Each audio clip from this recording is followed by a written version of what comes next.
திருவள்ளுவரின் வழியில் வாழ்ந்து வாழ்வின் உன்னத நிலையினை அடைய திருக்குறளோடு நாம் என்னும் இந்த நிகழ்விலே இணைந்திருக்கின்ற உங்கள் அனைவருக்கும் முதற்கண் வணக்கம்.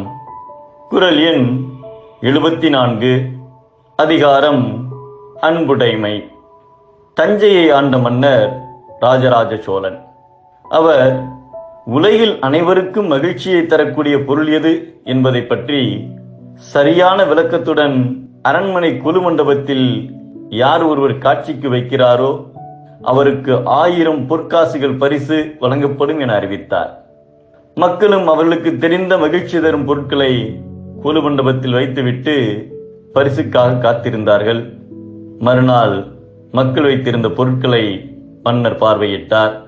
பொன், இசைக்கருவி, அழகான மலர்கள், இனிப்பான பலகாரங்கள் என பல பொருட்கள் வரிசையாக வைக்கப்பட்டிருந்தது.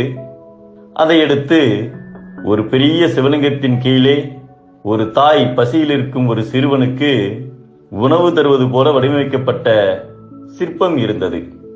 அதன் கீழே அன்பே சிவம் என்று எழுதப்பட்டிருந்தது. இந்த சிற்பத்தை வடிவமைத்த சிற்பியை அழைத்து வாருங்கள் என்றார் மன்னர். ஓர் ஏழை சிற்பி மன்னர் முன் அழைத்து வரப்பட்டார். அந்த சிற்பியிடம் இந்த சிற்பத்தின் பொருள் என்ன என்பதை விளக்கமாக சொல்லுங்கள் என்றார் மன்னர். அதற்கு சிற்பி, அரசே, இந்த உலகில் அன்பை மட்டும்தான் கண் தெரியாதவர்களும் காது கேளாதவர்களும் வாய் பேச முடியாதவர்களும் உணர முடியும். அதேபோல் உடல்நலம் குன்றியவர்களும் அன்பைதான் எதிர்பார்க்கிறார்கள். அன்பு எதிரியையும் நண்பனாக்கும். அன்பு அனைத்து உயிர்களுக்கும் மகிழ்ச்சியை தரக்கூடியது. அந்த அன்புதான் இறைவன். அதனால்தான் சிவலிங்கத்தின் கீழே தாயன்பு கொண்ட ஒரு பெண்மணியை வடித்து அன்பே சிவம் என்று எழுதி வைத்தேன் என விளக்கினார். விளக்கத்தை கேட்ட மன்னர், உலகத்திலேயே அனைவருக்கும் மகிழ்ச்சி தரக்கூடியது அன்புதான். எனது சந்தேகத்திற்கு அற்புதமான விளக்கத்தை தந்திருக்கின்றீர்கள். நீங்கள் ஒரு சிற்பி என்பதால் நான் கட்டும் தஞ்சை கோயிலுக்கு நீங்களே சிற்ப வேலையை செய்யுங்கள் என்று கூறி 1000 பொன்னையும் பரிசாக தந்து பாராட்டினார்.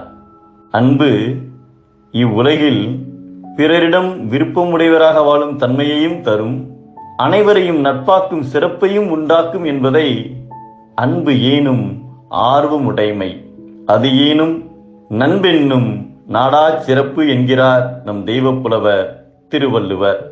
உலகின் உருவாக்கம் அன்பு, உலகின் உன்னதமும் அன்பே.